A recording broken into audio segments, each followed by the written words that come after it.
as I was thinking about paradigm shifts and different things that Jesus has taught me, different things that I've learned, one semester came to my mind. In spring semester 2012, I had, it was probably the first semester that I really developed deep friendships with international students quickly. I'd had friendships other semesters, but that one was the first time where there was a lot of friendships. They got deep really fast.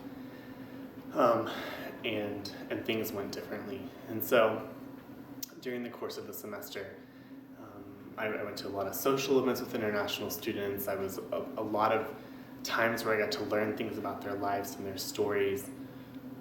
And it was the first semester that I think I really understood the power of prayer over people's lives. And the fact that some students that were not Christian, but I was praying for them and seeing how they changed, seeing how prayer changed their hearts, changed the depth of the conversations we were able to have, and really changed their lives.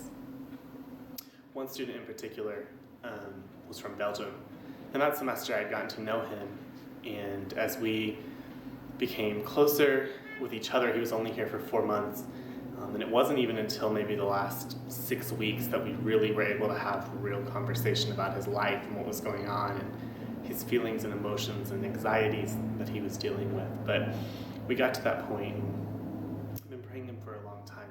I've been a little frustrated, kind of with myself and with God and with him, that felt like nothing was changing, and spending this time praying for him, but it wasn't changing.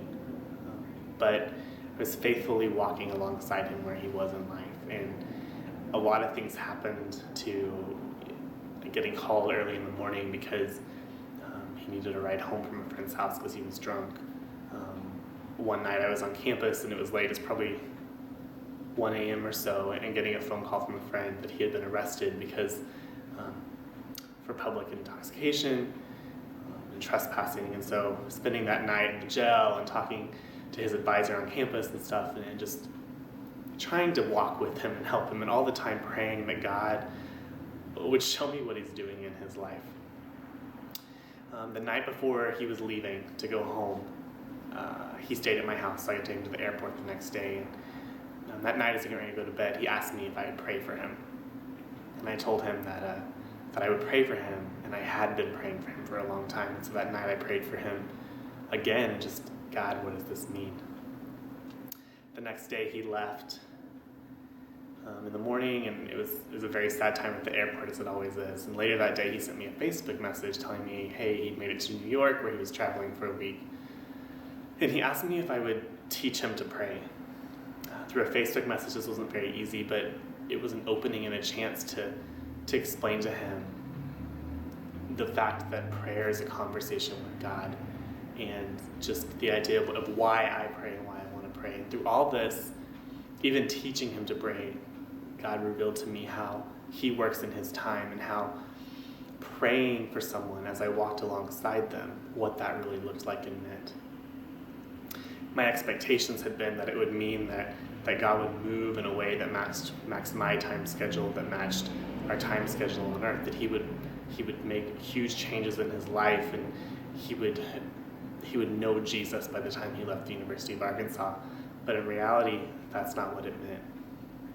My prayer that was continual for him over the course of the semester meant that I had the chance to talk to him about prayer at the end of the semester. My coming alongside him didn't necessarily mean that I was going to see him become a follower of Jesus, a disciple of Jesus, but it did mean that I would get to see him understand a little more of who Jesus is and take steps towards him. At the end of that semester, after everyone had left, that relationship and also many others, it was a very, very challenging time, because that was the first semester I dealt with this grief of saying goodbye to so many students. And over the next couple of weeks, God got to teach me what it meant to come alongside people. This idea that some people get to plant seeds, some people water seeds, some people watch the seeds grow, and some people harvest the crop. And that understanding that I was not always going to get to see all that process, but I got to be in a part of that process.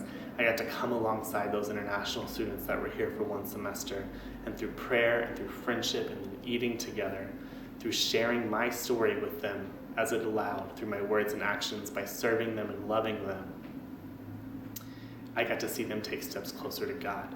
And so when I think about paradigm shifts for me right now, the things that automatically come to mind are this new understanding of what it meant to be coming alongside, that I wasn't necessarily the hero of the story, that Jesus was the hero of the story, and I got to play a supporting role in that, which for my little short time with them, my few months, got to be praying with them, and got to be sharing with them, but also that continual prayer for people, that God does move, and he does change lives.